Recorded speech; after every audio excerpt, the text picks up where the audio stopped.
سلام و خوش اومدید به این اپیزود برنامه در این شب‌ها. در برنامه امروز و امشب ما در رابطه با روزنامه نگاری علم، ارتباطات علم و نویسندگی علم صحبت خواهیم کرد و به خصوص در رابطه با اینکه چه چیزهایی رو ما میتونیم به عنوان روزنامه نگاری علم بشناسیم، چه چیزهایی رو نباید خیلی به عنوان روزنامه نگاری علم در نظر بگیریم و از همه مهمتر اینکه دوران پندمی یا همه‌گیری چه تأثیری بر آینده این رشته گذاشته و خواهد گذاشتش. مهمون امروز من مهمون فوق‌العاده عزیزی است، خانم دبورا بلوم که در حال حاضر مدیریت پروژه در واقع ساینس ژورنالیسم نایت رو KSJ رو در دانشگاه MIT بر عهده داره. دبورا بلوم نویسنده برجسته علم و یکی از بهترین نویسنده های دوران ما هستش. سالها مدیریت انجمن ملی نویسندگان ایالات متحده رو بر عهده داشتش. تعداد زیادی از مطالب و کتاب‌های متنوعی رو نوشته. یکی از معروف‌ترین کتاب‌های او که در این برنامه راجع بهش صحبت می‌کنیم راهنمای مسموم کنندگان هستش، The Poisoner's Handbook.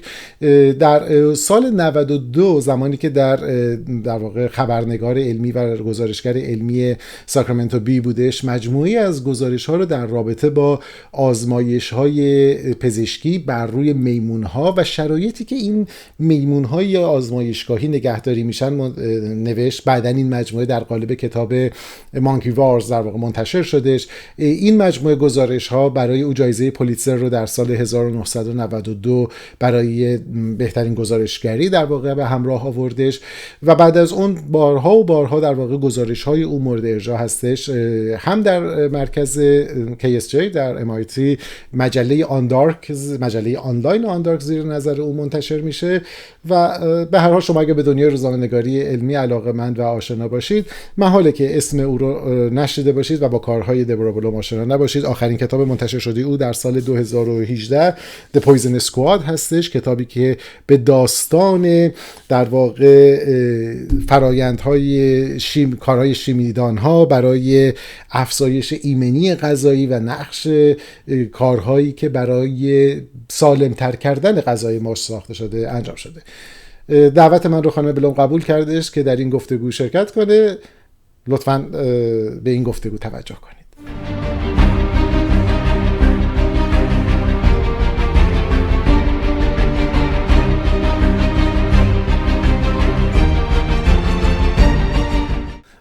دبورا عزیز، خیلی ممنون از اینکه دعوت من رو قبول کردین. برای من واقعا باعث افتخار و امتیاز بزرگیه که میزبان شما در این شب‌ها باشم. شما نه تنها یکی از بهترین نویسنده‌های علمی که هستین که من میشناسم و دنیا اون رو میشناسه، یکی از بهترین مربیانی هستید که در زمینه روزنامه‌نگاری علم وجود داره. خیلی ممنون که دعوت من رو پذیرفتین. Thank you for having me. It's an honor and privilege for me as well to be talking to you about these important questions. اگه اجازه بدید من صحبت‌ها رو با برداشت عمومی از کاری که ما داریم انجام میدیم شروع بکنم در مورد ساینس ژورنالیسم و از نویسنده‌های علمی. میدونی که ده‌ها تعریف مختلف در رابطه این که چه روزنامه‌نگاری علمی وجود داره. بعضی‌ها فکر می‌کنن که اون در واقع شاخه افزوده‌ای از روابط عمومی است که باید دفاع بکنه از سازمان‌های علمی. بعضی‌ها فکر می‌کنن که نقش ما باید اینکه خبرهای اکتشافات رو منتشر بکنیم. بعضی دیگه فکر می‌کنن که تنها وظیفه ما اینه که ما علم رو در واقع عمومی بکنیم و نباید کاری بکنیم که جایگاه علم تحت تاثیر قرار بگیره. چند سال پیش شما یه سخنرانی خیلی معروفی در پنلی در کنفرانس نویسندگان علمی و روزنامه‌نگاران علمی در لوزان داشتید که چیزی تا این سبک گفتید که ما تشویقگران علم نیستیم، ما اینجا نیستیم که باعث بشه که علم خوب به نظر بیادش. شما این تجربه خیلی دست اولی با این داشتین که در جریان 2015 و آشکار کردن رفتار جنسیت زده یکی از دانشمندان صحبت کردین. من میخوام بدونم که بر مبنای تمام تجربه‌ای که شما دارین و اون چیزی که در این سالها باهاش برخورد کردین، نقش و مسئولیت روزنامه‌نگار علمی رو چطور میتونین تعریف کنین؟ چه چیزی که اگه ما ببینیم بگیم خب این روزنامه‌نگاری علمه و باید این رو در ذهن داشته باشیم؟ That's a great question, and I'm going to give you a slightly complicated answer. I love that. Okay. So science journalism sits in the large community of what people tend roughly to call science communication. And within the big umbrella of science communication, there are quite a few people who, going back to what I said in Lausanne, are cheerleaders for science. You have public information officers for institutions. You have science writers attached to agencies, say in the United States, like the National Institutes of Health. They're never going to be working on stories about all the flaws of the National Institutes of Health. They're going to be cheerleading for the research and the institution itself. I think that's completely appropriate for them. And there are many scientists who, not as many as I would like, but many scientists who become professional communicators. And they too, and there's actually some interesting work by a couple of American social scientists, Bexley and Duda, who show that when scientists communicate, they're really thinking about, public support of science. I'm doing this because I want the public to support science. If I'm just a member of the public, I have to ask myself, do I trust all these people who are communicating with an agenda? Do I trust the science writers of the US government to tell me honestly when the US government is getting the science wrong? Do I trust scientists who are trying to persuade me that more of my tax dollars should go into science, to not put a shiny gloss on the institution of science? Who do I trust? And it's in that, I'm not saying we do this perfectly all the time, but it's in that corner of what is a trustworthy source, an objective source, a source that shines the light of independent inquiry on science, that I think good science journalists sit. I think that is our job, to be impartial observers, right? First and foremost, to illuminate science as what it really is. Science is a human enterprise. All human enterprises are flawed, right? As humanity itself is complicated. If we don't portray science as the human enterprise that it is, then we really don't do justice to the enterprise of science. And so that's part of it.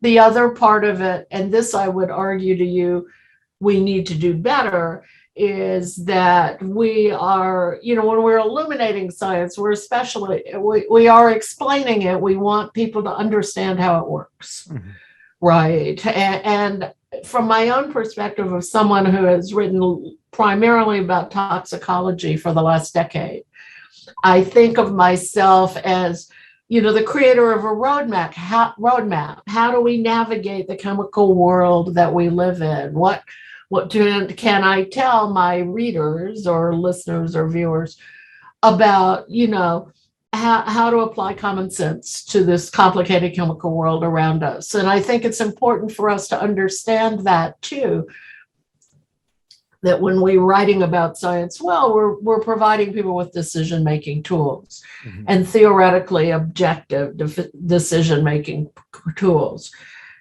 We don't always perfectly, I think, portray the scientific process, because I'm against the word breakthrough, for instance, or even discovery, because that suggests an endpoint, whereas science is an ongoing process, and every so-called breakthrough is really a data point on a road to understanding. It's not like, excuse me, now we're done.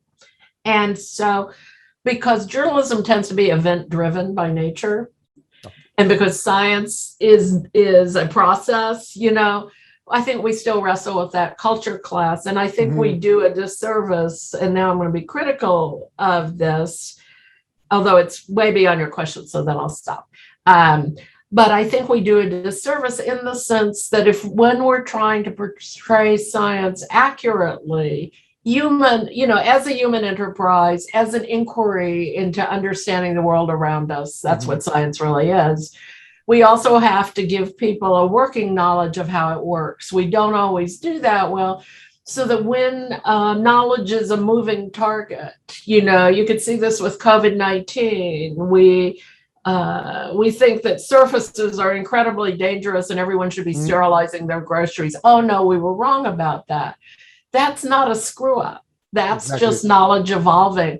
And if I would come back to science journalism, yes, independent inquiry. Yes, science is a human enterprise. Yes, good explanation, but also we could do better at all of those things, including explaining the process of science. But we are separate from the science cheerleading group, and we should be. و من فکر کنم یکی از ویژگی هایی که تو این اصطلاح وجود داره اینه که علم در واقع ساختاری است که حضور مردم و افراد ساخته میشه و افراد مختلف با اهداف مختلف بر تضاد منافع مالی مختلف در این جامعه فعالیت دارن و به نوعی نظارت بر این افرادی که بازیگرای اصلی علم هستن بخشی از شغل ما هستش. اینکه بتونیم نگاهی به اونها داشته باشیم، یه نظارتی بر افراد درگیر داشته باشیم. That's exactly right. People make that argument about what they'll call the watchdog press with politics, right? You cannot have a democracy unless you have someone actually, shining a light on the inner workings of government. I mostly say to people that everything grows better in the light. Exactly. And so part of the job of any journalist is to shine a light and on places that people don't want them shown. And in the community of science, there are missteps and there are, personal dislikes and babbles that can influence things, attitudes, agendas, as well as outright mistakes and sometimes fraud. And in order for anything to get better, you have to be able to actually see that, right? You don't fix a problem until you see it. So part of our job is that. And going back to a point you made earlier, Pouria, people who say, science is under threat, and so you should do nothing but stand on the sidelines and wave a flag, right? I mean, that's a lovely thought if I'm a scientist, but if I'm a journalist, that's not my job. And the person, and if I did that, then the light you and I are talking about would not be shown, and problems that exist would not get fixed. So that I would end up actually doing a disservice to science, right? Exactly. People don't appreciate it when they're in the middle of, a public mess, obviously. But in fact, things get fixed because of this. And you also have to give credit to the importance of illuminating problems and then fixing them. دقیقاً. و یه نوعی در واقع ادامه این سوال اینه که تو سالهای اخیر ما خیلی در واقع انبوهی از مطالب روزنامه نگاری عالی رو داشتیم که منتشر شده، اطلاعات بیشتر و منابع بیشتری در اختیار هستش، از جمله مرکز چیستی تو MIT مدارک منتشر میکنه منابع رو. اما ما با چالش‌های زیادی هم درون اجتماع خودمون هم بیرون اون مواجه هستیم. یکی از این چالش‌هایی که داخل این گروه وجود داره اینه که چه کسانی شایسته عنوان ساینس رایتر هستن. برای مثال این که آیا نویسنده های مثلا افراد روابط عمومی شایسته این عنوان هستن. این داستانی بود که توی انجمن ملی روزنامه‌نگار نویسندگان علم داشتیم. همینطور بعد در نظر که الان خیلی از افراد از پلتفرم‌های دیجیتال استفاده میکنن برای اینکه اون چیزی که حالا میشه گفت نمیدونم محتوای علمی تولید کنن یا محتوای ارتباطات علمی کنن، اون از تیک تاک استفاده میکنن یا مثلا من از یوتیوب استفاده میکنن. اونا در رابطه با علم صحبت میکنن، اما خیلی وقتا راهنمای اونها و هدف اصلی اونها، اون ستاره قطبی که مسیرشون رو مشخص میکنه، مخاطب واقعیشون نیست. اونها به دنبال جلب توجه بیشتر، دریافت لایک بیشتر هستن، مشاهده بیشتر هستن. سوال من اینه که این یه چیزیه که باید در موردش نگران باشیم یا نه؟ و به خاطر که من فکر کنم که به وقتی اینها تبدیل میشن به یکی از منابع میس انفورمیشن و دیس انفورمیشن و شاید اون چیزی که بشه به اسم گذاشت شبه ژورنالیسم در واقع بروز میکنن. سوالم اینه که با توجه به که الان ما تعداد زیاد آدمایی داریم که آزاد کار میکنن، فریلنس کار میکنن، از این پلتفرم‌های دیجیتال استفاده میکنن، ما به چه کسی واقعا میتونیم بگیم که روزنامه نگار علم هستش؟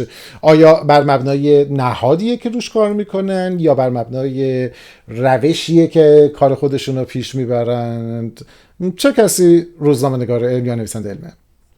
من میدونم که این یه ذره چیز پیچیده‌ایه. Also complicated but fascinating, right? And you're absolutely right that in the digital age, I mean, speaking as someone who was as an example, when I first started writing about toxicology, I did it as a personal blog. I just put a blog on my website. Yep. I can't even remember what I called it. And then just wrote about different things about poisonous materials that interested me. And from there, I went to a more organized blog called Science Blog. And then I took my blog to the Public Library of Science. And then I took it to Wired. And then I ended up writing a toxicology online column for the New York Times. So it progressed onward. At all times, I thought of myself as a journalist, right? Although it illustrates the problem of, how do we, the reader, how does the reader know what's a credible source of information? Exactly. Going back to the question, the point of a trustworthy source, and who's a real journalist and who isn't. And there's lots of people out there in the digital world that, can easily masquerade as journalists. There's a lot of creation of things that look like publications, but are actually agenda-driven, platforms. You have to go all the way deep into the weeds of who's paying for this, right? I've seen a couple of them recently that if you just went to the website, it would look like some kind of small magazine or something. And then when you go all the way down into the staff box and the funders, you go, wait a minute, right? This is not right. And then the ones I'm thinking about are sort of right-wing faux publications, right? And I'm a journalist, so I'm inclined to do that, go all the way into the weeds of what am I reading and who is supporting it. But most people who are just, seekers of information, they don't do that, right? So there's a couple of things that I do when I'm trying to figure out myself who can be trusted. And one is, and again, this is journalistic training. I never take one person's word for anything or one person's publication for anything. And so, when I go on in the morning, I actually have about 8 different news sites bookmarked. I subscribe to 4. The New York Times, so this will make me very mainstream sounding. The New York Times, the Washington Post, the Los Angeles Times, because I spent 15 years in California. Of course. Right. And of course, the Boston Globe, because I now live in Boston. And I like local news. But I'll look at those, and then I look at some of the other sort of big picture publications. And I make up my mind about an issue based on, it's almost like comparison reading, right? Of course. I mean, it takes a little time, and I don't think you have to look at as many as I do, but it allows you to see, as you're looking at a particular story or issue, who is telling it most clearly, who has done enough homework to put this particular piece of information in context. One of the things we talk about probably more inside the community of science journalism than outside is the problem of a single study story. Exactly. A story that just glorifies, if it was the end point of all science, one study that hasn't even been verified and sometimes hasn't even been peer reviewed because it's a preprint, right? And so I really use that to sift through who do I think is a trustworthy science journalist and who actually functions like a science journalist. The publication you pick, and there are some very high-end journalists who started as bloggers, Ed Young is an example of that, right? So, the fact that you're a blogger doesn't necessarily mean that you aren't producing journalistic information. Often it can. It's the practice itself that makes you a journalist. And so I do some comparison of writers that I think are accurate. If I see a story on a particular aspect, again, I'm going to do COVID because we're all living through it. But there's two, maybe 3 science journalists who I consider really trustworthy on the subject of COVID. Helen Branswell at Stat, a great Canadian journalist, now based in Boston, Kai Cooper-Schmidt at Science, Amy Maximum at Nature, right? And I'm kind of doing them in the order I look at them.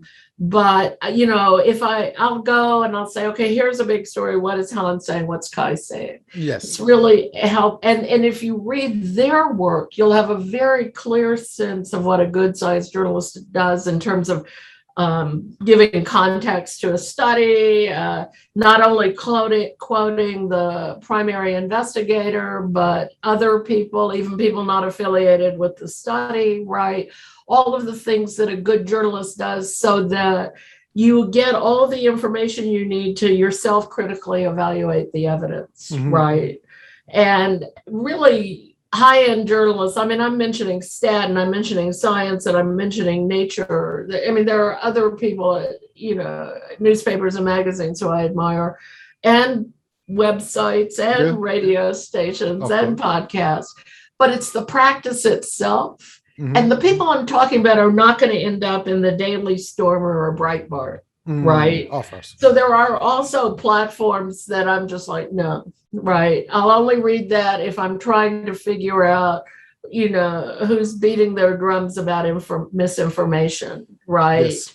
And I don't consider people who work for those websites journalists. I consider them advocates. And I don't consider advocates to be journalists, right? Exactly. Right. So all of that, it feeds into sort of how I evaluate it. And that makes the number of people I consider true journalists probably smaller than some people would consider, but they've never led me wrong, which is also a good thing. درسته.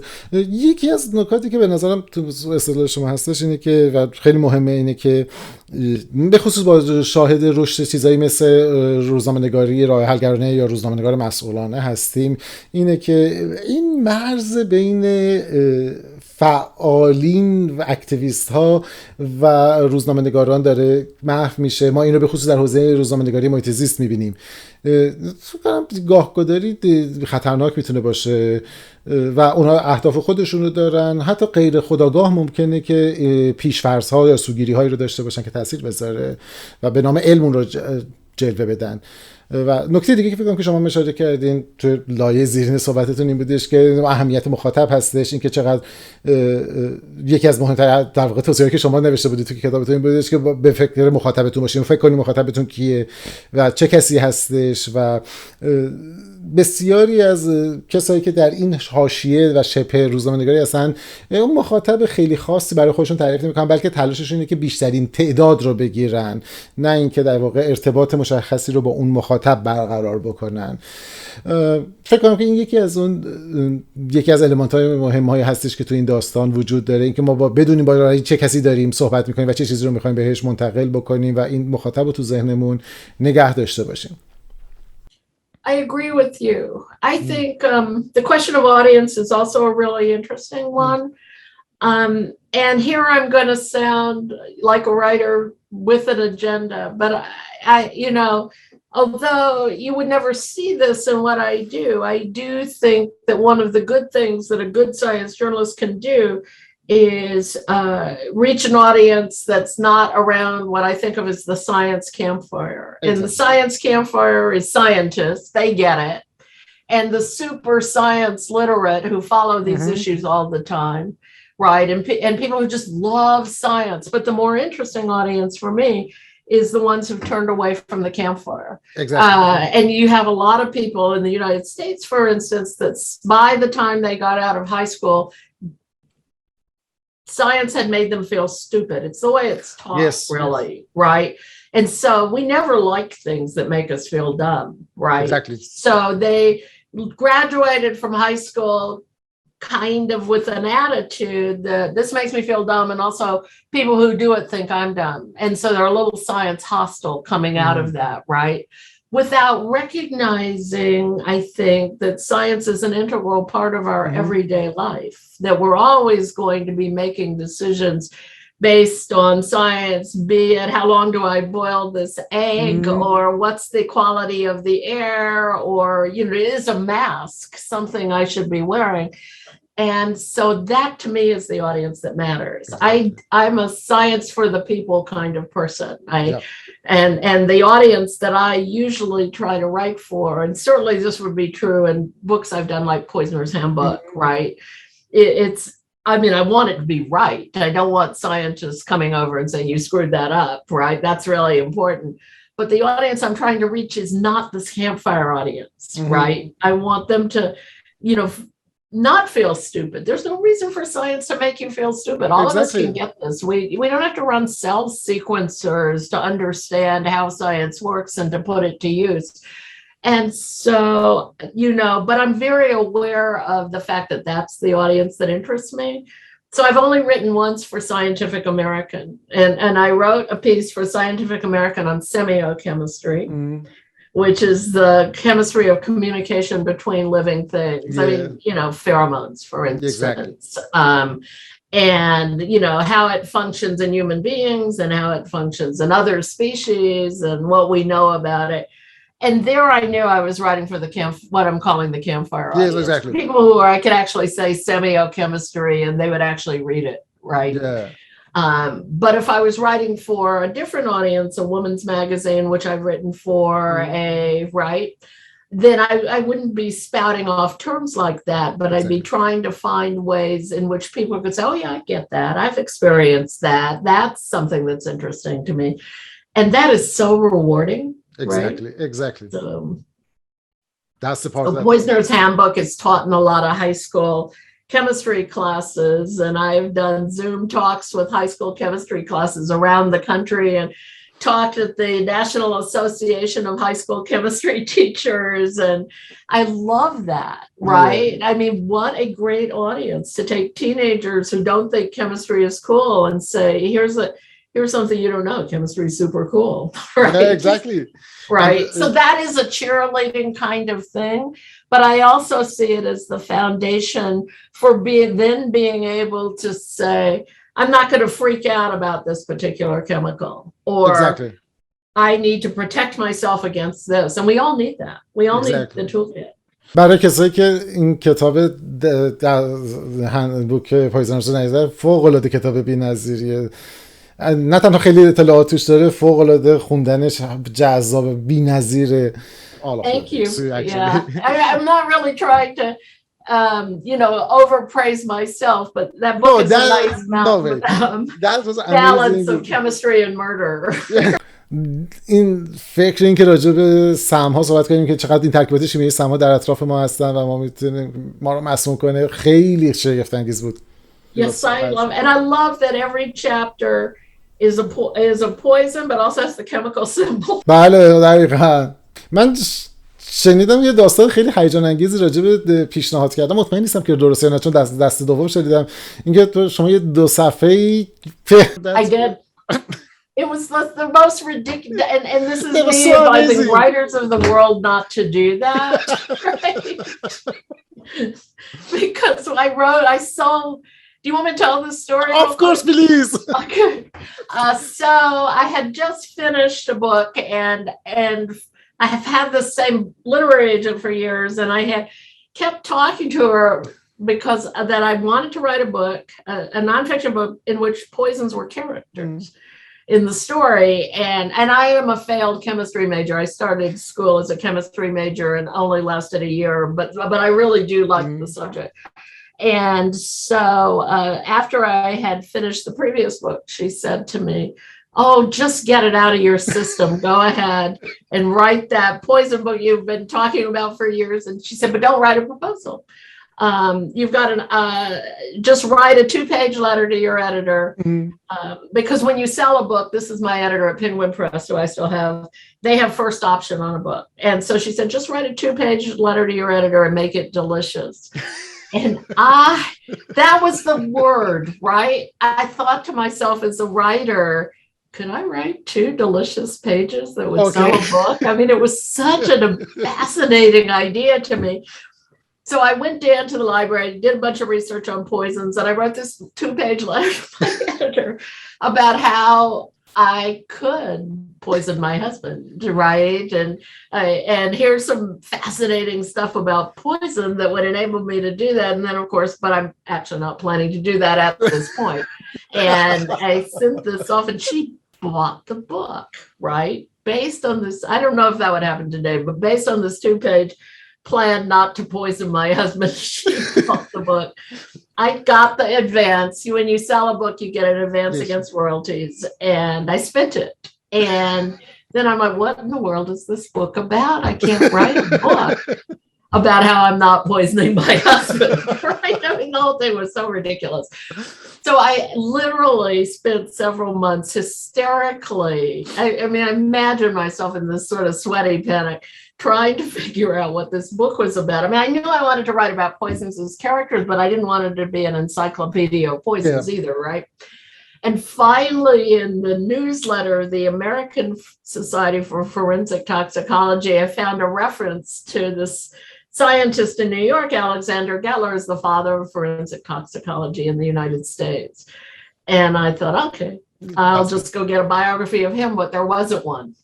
Right. And so eventually the story, which is about Alexander Gettler and Charles Norris in the early 20th century in New York, they were working for the city of New York on this crusade to catch poisoners because no one really knew how to do it. Right. So it's following them. And then every chapter is a poison that they tackle. So it worked, but it was I'm still amazed that I found those guys. They were so deeply buried. And there was one point when I was fairly deep into the book and I started thinking to myself, this is a great story. These guys are so cool. And I thought, why didn't someone from New York do this story, right? And I thought, because it wasn't there, right? Yeah. They had just disappeared. And so the only other thing I'm going to say about that is that when you write about science history, one of the things it teaches you is how many brilliant people and smart areas of science we've lost, right? Exactly. They disappear into archives. We don't remember them, even if they were stars at the time. Exactly. Right? And that's a humbling experience and a good perspective on the science of today. Exactly. عالیه، خیلی عالی. سوال بعدی من راجع به در واقع همه‌گیری هستش، به خاطر که تنها چیزی که داشتیم زندگی می‌کردیم. تو 2 سال گذشته ما در واقع تجربه عجیب غریب رو داشتیم، اگرچه غیر منتظره نبود اتفاق افتادن همه‌گیری، اما به نظر میرسه که ما خیلی آماده نبودیم برای مقابله باهاش و مواجه باش. زندگی تو این همه‌گیری باعث شدش که ما به خیلی از چیزهایی که قبلا نرمال میگفتیم دوباره فکر بکنیم. یکی از اونها نویسندگی علمی و روزنامه علمی بودش. اخیراً ادیانگ یه مقاله رو در آتلانتیک نوشت راجع به این که تصورش از نویسندگی علمی زمانی که وارد داستان پاندمیک میشد با اینکه الان توش هست چقدر تفاوت پیدا کرده و چقدر تحول پیدا کرده. من می‌خواستم ازتون بپرسم که این تأثیراتی که فکر میکنید که همه‌گیری بر روزنامه‌نگاری علم گذاشته چه چیزایی هستش و چه تأثیر رو آینده اون داره؟ کجاها ما در واقع نتونستیم کارمون رو انجام بدیم و کجاها موفق بودیم و چه تغییراتی فکر میکنید که بر مبنای این تجربه باید بر روزنامه‌نگاری علم اتفاق بیفته؟ Yeah, that's a good question. I mean, one of the most obvious effects of the pandemic is that science journalism came to the forefront. You know, for many years, a lot of publications thought of science journalists as just, you know, back there in the geek side of the room. And it became very clear that during the pandemic that in order to provide people, you know, again, with tools of navigation, you needed people who actually understood how science worked, understood infectious disease, understood the genetics of viruses, all of the above, and could explain it really well. And so science stories became much more prominent during the pandemic. And science journalists and the way they work became much more visible, both in good ways and bad ways, obviously, right, as it always happens. I don't think that is going to disappear because, you know, the pandemic's not over, unfortunately, but also, you know, up behind us is rising the specter of climate change.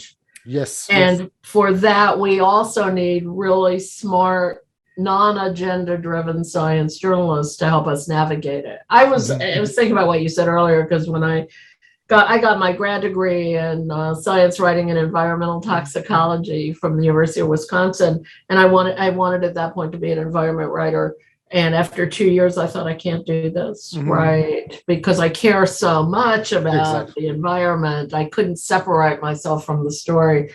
So I moved over into science journalism, where I could just really think about how to explain how things work.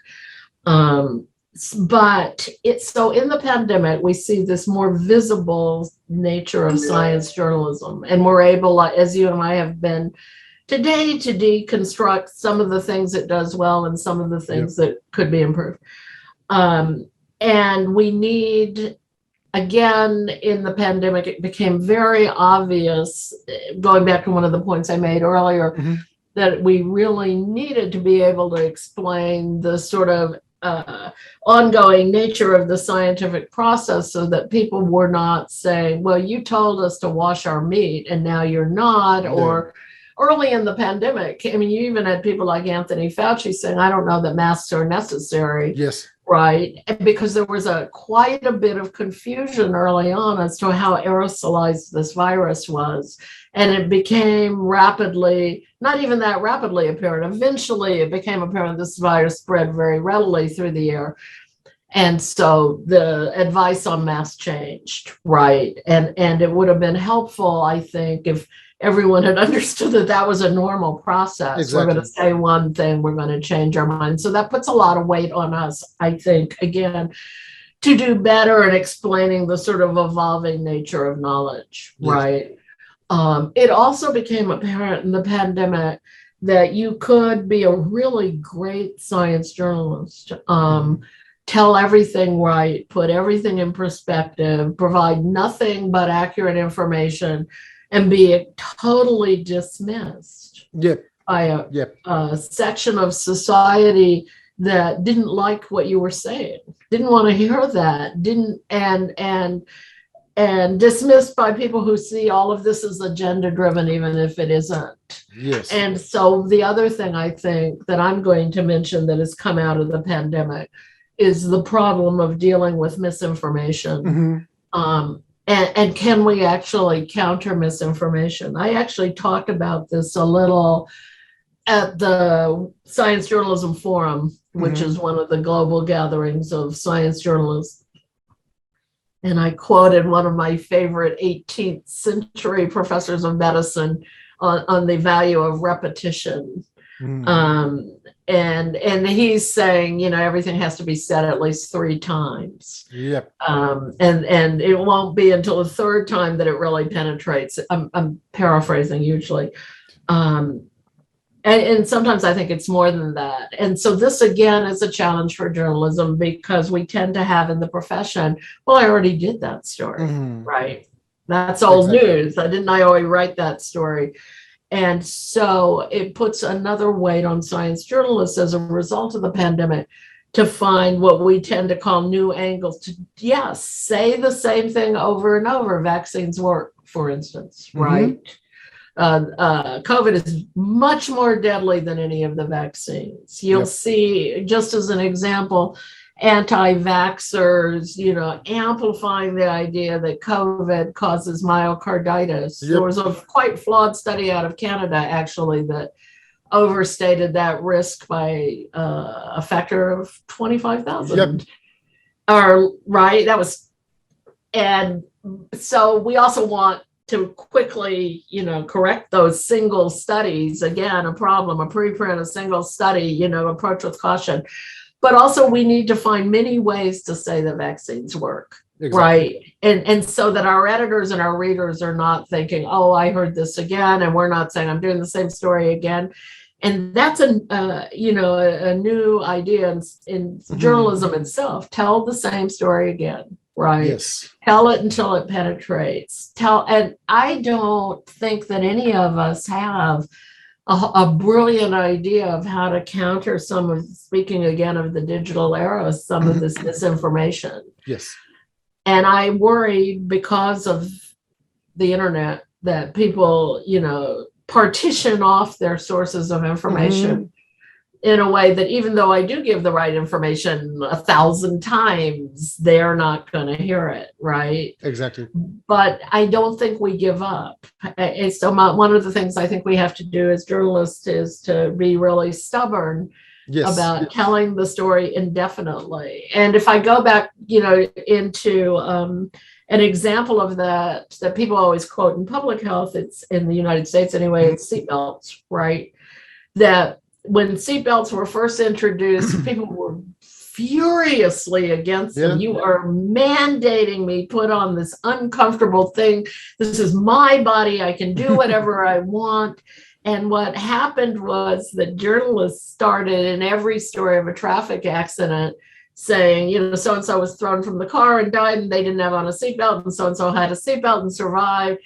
And until it just gradually penetrated that seatbelts were actually saving people's lives. And then, not that everyone wears a seatbelt, but most I do, right? Yeah. It's like an automatic thing until it just became accepted. So that takes longer than you want. But I think that's a lesson for all of us in the pandemic, not to give up. And that is not wrong that, it's some of us, some of this can be so frustrating that you do want to, exactly. You want to have an immediate impact. Yes. But, I think, the bedrock of good journalism is doing your homework, telling the story clearly, and finding ways to engage people with a complex subject. And internet or not, that hasn't changed. درسته. اینکه ادامه بدیم رو بحث در واقع دنیای دیجیتال، شما مدیر در واقع برنامه ساینس ژورنالیست نایت هستید در MIT که یکی از بهترین برنامه‌های روزنامه نگاری علمی و فلوشیپی که اونجا ارائه میده، یکی از مکان‌های رویایی برای کسایی که علاقه‌مند روزنامه نگاری و نویسندگی علم هستن. و شما تو این مرکز و خیلی از کسای دیگه‌ای که کار میکنن ابزارهای دیجیتالی رو طراحی میکنید برای کمک به روزنامه نگاران و اینکه ابزارهایی که کار داستانگویی اونها رو کمک کنه توسعه بده افق دنیای دیجیتالی رو که اونها دارن و روش‌های ارتباط بهتری رو فراهم کنه و روش‌های بهتری برای داستانگویی بیاره. این خیلی فرصت‌های بالقوه عالی رو فراهم میاره برای داستانگویی در علم و اینکه در جهت جهانی در دسترس باشه. اما همزمان ما یه مفهوم دیجیتال دیواید هم داریم، شکاف دیجیتال، به خصوص در کشورهایی که کمتر توسعه یافته هستن یا مکانهایی که کمتر توسعه یافته هستن و این شکاف در واقع دو بخش داره. یه بخشش در واقع بخش زیرساخت‌ها هست، یه بخشش اینه که فشارهای سیاسی، اجتماعی، فرهنگی که سانسورشیپ رو ایجاد میکنه و بعضی وقتا دولت‌ها یه مقداری از تکنوفوبیا هم اضافه میکنن، فناوری هراسی رو، برای اینکه مانع ذهنی ایجاد کنن برای استفاده مردم از زیرساخت‌ها، علاوه بر مشکلات فیزیکی که ایجاد میکنن برای دسترسی. خیلی از چیزها در واقع به نظر میرسه که اینها رو جدا بکنین، دو طبقه رو. عمده این اتفاق در جایی میفته که مردم درگیر عدم توسعه یافتگی هستن، با خرافات بیشتر، شبه علم بیشتر و اطلاعات غلط سر کار دارن. من خواستم از شما بپرسم که اولا این نگرانی که من دارم نگرانی درستیه که اگر ما خیلی فوکوسمون رو افزایش بدیم و تمرکز بدیم روی دیجیتال ورد، این ممکنه که اینها رو که اون سوی شکاف دیجیتال قرار گرفتن فراموش بکنیم و چه کار باید بکنیم که اینها فراموش نشن، این بخش از مخاطب ما فراموش نشه و بتونیم اونها رو در این فرایند داستانگویی در واقع حفظ بکنیم. نظر شما چیه؟ That's a really interesting point. I mean, I'm going to start by going back to when I was a reporter in California. I was a newspaper reporter in California. Now all the newspapers I subscribe to, I only have a digital subscription, right? So, I've seen this change too. But there was some discussion at one of the meetings I was at there about the different platforms that people used. And the one I remember was talking about the Hmong immigrants in California. Yeah. And they got their information on radio. Mm-hmm. So we could talk all we wanted about, digital platforms or newspapers or anything, But what we really needed to do was think about radio as a way to communicate with this particular group. So one of the things I do want to say is it is true that there's all kinds of levels of different access to the internet itself, right? There's censorship in different countries. There's also countries that are punitive against journalists, right? Telling stories they don't want to do, so those stories get suppressed. There's issues of infrastructure, right? Some of the infrastructure problems can be countered somewhat by cell phones, right? In places where you don't necessarily have great internet broadband, you may well have the data signal from your phone. And so there's, more and more access that way to online things. But one of the things that I think is useful, and I know you know this, Pouria, because you do it well yourself, is that in this particular era, there's all kinds of inexpensive ways to communicate through podcasts, through radio, through cell phone video, through, TikTok, or again, there's censorship issues there, or YouTube, or Instagram, or of course, that's evil Facebook, but in evil Facebook, right? But we do have all these different options for sharing information. We don't all have to go to websites. We don't all have to have a subscription to the New York Times to get good information. And so in that sense, modern technology has enabled us to really talk to each other. And in fact, allowed us to live in a deluge of information, most of us. Is it partly generational? Sure, right? Yes. I've got kids in their 20s and 30s, and they don't use the media the way I do. Of course. Right?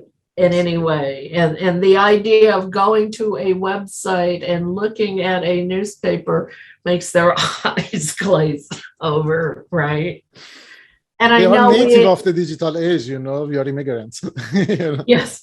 And so, when we were setting up Undark, the magazine we publish here at KSJ, we work with the designers on, okay, what's it going to look like on your laptop, but what's it going to look like on your iPad, and what's it going to look like on your cell phone? And you have to design for all those different experiences in a way that works, because that's the way the world is. Now, if you don't have any of those things, you live in an area that doesn't have cell service, you don't have internet access, your government has shut down internet access,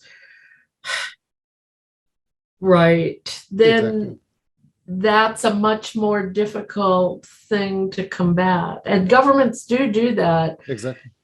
Because they want to control information, right? They don't want you to get information that would counter whatever their narrative is about how wonderful they are and how everything they're doing is right. I always thought that, our late awful president, as I get political, Donald Trump, really resented the institution of the American media and American democracy that, stopped him from, shutting down anything but the voices that were friendly to him. And that goes back all the way back to our first discussion about what is journalism. Exactly. Right. And we absolutely have to stand firm on those grounds. And so recently you saw that the Nobel Prize went to a Russian dissident journalist and a dissident journalist from the Philippines, who under incredible political pressure and real danger to their lives keep trying to get out good information. And, if you have to do it by recreating the telegraph and tapping out your signals, then we do that too, right? Yes. And I think that's part of our job, is to do that. I cannot solve all the technology problems and the authoritarian problems. I wish I could, right? But I think that if we're smart, we just keep working on ways around them. دقیقاً من فکر کنم که یه نکته که میشه از صحبت‌های شما در واقع به ذهن آورد اینه که ما یه سبدی از ابزارهای مختلف داریم، از ابزار دیجیتال گرفته تا قدیمی، و همیشه لازم نیست که بریم سراغ پیشرفته ترین و فناورانه ترین. بعضی وقتا ما میتونیم به رادیو برگردیم یا چیزهای ساده تری که برای داستانگویی وجود داره و برسیم به مخاطبی که مورد نظر، ببینیم که چیکار میتونیم برای مخاطبمون بکنیم که مطلب رو به اون برسونیم. That's exactly right. And you know, the fact is the radio is great, right? Yeah. Yes, absolutely. Audio storytelling is a wonderful thing. So I don't think, and I actually don't think that's going to disappear, right? Or that it should. But yeah, I don't think that we should just be stopped by one barrier. We just find our way around. دقیقاً. و در نقطه آخر من باید حتما نظرتون بپرسم، بخاطر که در طی سالهای گذشته خیلی ها مرگ روزنامه نگاری رو اعلام کردن، به خصوص پایان روزنامه نگاری علم رو، اینکه از بین رفته. و معدل بدونم که نظر شما چیه؟ آیا ما گونه منقرض شده ای هستیم یا اینکه افق‌های جدیدتری پیش روی ما قرار داره؟ I don't think we're going, I mean, one of the things about the digital age is that actually it's led to a kind of golden period of science journalism, in my opinion, right? Now, again, you have to have access to these things, but there are a lot of new science-focused magazines. Undark is one, but, you know, Quanta, which is funded by the Simons Foundation, or INSEA, or Hakai out in Western Canada. You know, it's just a Manga Bay, right? Exactly. There's just a host of new digital publications with your real interest in science. Undark is one of them, is actually amazing storytelling in science. And, you know, and Undark, which is really sits, you know, explores the intersection between science and society. That's his mission. Each of them have different aspects, but all of them hire science journalists, right? And I also see in the United States, now this is the positive side of it, a lot of old-time mainstream publications hiring more science journalists, right? The Boston Globe is building out a whole climate change desk. The Washington Post is doing the same, right? People have expanded their science and social justice, right, is another hot area. And so we're actually seeing, you know, a greater proportion of people who report on science and a lot of, you know, mainstream publications as well.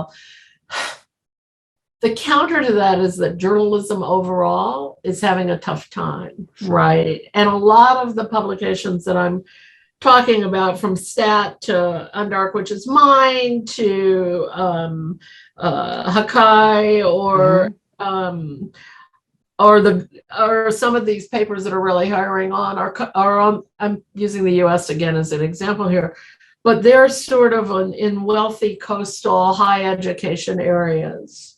What we're seeing is a failure of journalism in poor areas, rural areas, right? The collapse of the old-time newspaper model. Newspapers in the United States being bought up by hedge funds and stripped down for parts. It's not just a failure of the media's ecosystem itself. It's a failure of the whole, you know, capitalistic system in the way that it regards these. And that's a lot of coverage that we're not going to get back, I don't think. And going back to your point about, you know, digital access, am I sitting out in, I'm going to make up a town, Sheboygan, Wisconsin, you know, reading my 8 newspapers, mostly on the US coasts? And no, I'm probably not, right? So we see a separation in that kind of information. Different people are trying to deal with that in different ways. ProPublica, for instance, has a program where they're very high-end investigative journalists partner with journalists at smaller newspapers. I know other people who are trying to do the same. We give an award for science journalism, and at KSJ we have the Victor K. McElhaney Award in science journalism, which only goes to small and regional papers and publications. We gave one to a podcast last year, but the previous 2 were newspapers. And so there's it goes back also to something we discussed earlier. You have to shine a light on the problem before you can fix it. This is a real problem. People are looking, and foundations are looking, right, at ways to fix it. And so you're also seeing the rise of nonprofits in supporting journalism. Yes. Now, you know, there are countries in which governments support journalism also. And I know I've seen this in Europe in particular, right, where the EU puts some money into a journalistic pot, or we can't do that in the United States. You know, we have to maintain a firewall between journalism and exactly. Right. So, you know, the nonprofit model is actually one of the better ones for us at this point. So I'm not saying this fixes the problem. Science journalism is not immune from the greater problem of, you know, the struggling journalistic model, but at least people are aware of it and trying to fix it, right? And recognizing some of those problems. خیلی ممنون. اگر من چیزی رو فراموش کردم یا که شما دوست دارید با خاطر بزنید لطفاً بفرمایید، وگرنه No, it's been a really interesting discussion for me. This is all just interesting and important, and I like conversations that make me think, and you always do. خیلی ممنون از لطفتون به خاطر وقتی که در اختیارم گذاشتین. یک دنیا ممنون. Thank you.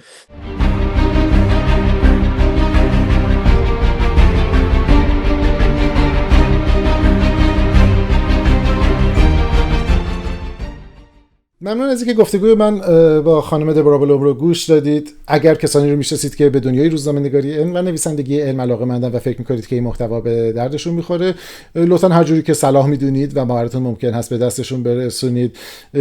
طبق معمول این برنامه هیچ کپی رایتی نداره که شما حتما مثلا ممنوعیتش باشین. هر چقدر بیشتر به اشتراک بذارید من خوشحال میشم. اگر به یوتیوب دسترسی دارید ممنون میشم اگر مشترک وبسایت بشید تا ما بتونیم در واقع کانال بشید که من بتونم بیشتر در واقع اون رو توسعه بدم. همینطور ممنون میشم اگر کلا از این مجموعه لذت میبرید اون رو به بقیه توصیه بکنید. در پایان مثل همیشه در این ایام یادمون نره که ما هنوز در دوران همه‌گیری هستیم. هشدارهایی مبنی بر اینکه ممکنه با موج تازه‌ای از همه‌گیری در کشور مواجه باشیم، در ایران مواجه باشیم وجود داره. لطفا مراقب خودتون باشین. توصیه‌های ایمنی رو انجام بدید. به اجماع در واقع اجتماعی قبول کنید. اگر نوبت واکسنتون رسیده واکسن بزنید. به امید خدا زودتر بتونیم که این دوران سخت رو تموم بکنیم و ازش خارج بشیم. ممنون از شما که بیننده این شب در این شب‌ها بودید. تا شب دیگر موفق و پیروز باشید. سلامت باشید. خدا نگهدار.